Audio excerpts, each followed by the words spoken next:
napakagandang lugar ng New Zealand. Nakakamangha ang ganda ng mga tanawin dito. Heaven on earth, ika nga. Para ka kasing nasa paraiso. Pamilyar ba kayo sa scene na ito? Ito ang Hobbiton Village na matatagpuan sa Waikato Region. Ginawa ito para sa pelikulang The Hobbit at Lord of the Rings. Opo, sa New Zealand po sinuot ang buong sequence ng pelikula. Madadaanan mo rin itong napakaraming maliliit na waterfall papunta sa lugar ng Milford Sound, isa sa pinakamabasang lugar sa bansa. At tingnan nyo naman si ate, parang nasa Wonderland lang dahil sa nagagandahang mga lupin flowers na nakapalibot dito. At habang nakasakay ka naman sa train, ganitong scenery lang naman ang masisilayan mo.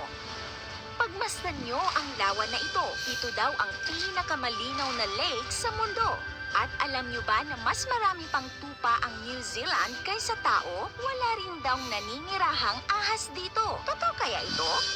Ang New Zealand o Aotearoa sa salitang Maori ay kilala sa nagagandahang landscape at scenic views. Ito ay isang island country sa South Pacific Ocean. Matatagpuan ang bansa 2,000 kilometers mula sa timog silangan ng Australia. Napapalibutan ito ng karagatan, kaya sagana sa mga beach ang bansa. In terms of land area, higit na mas malaki pa ang Pilipinas dahil ang land area nito ay 268,021 square kilometers lamang at may 5.1 million katao as of 2023.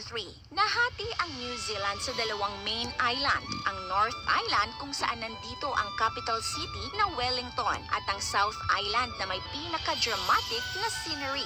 May snow-capped mountains, majestic fjords, turquoise lakes at golden beaches. 1/3 ng kanilang bansa ay natural reserve. Haven ito para sa mga nature lovers. Kaya napakaraming turista ang pumupunta dito taon-taon. Agrikultura ang pangunahing ekonomiya ng bansa, ngunit mahalaga rin ang pagmamanufacture at turismo. Ito rin ang seabird capital ng mundo. Binansagang snake-free country ang New Zealand. Pero bakit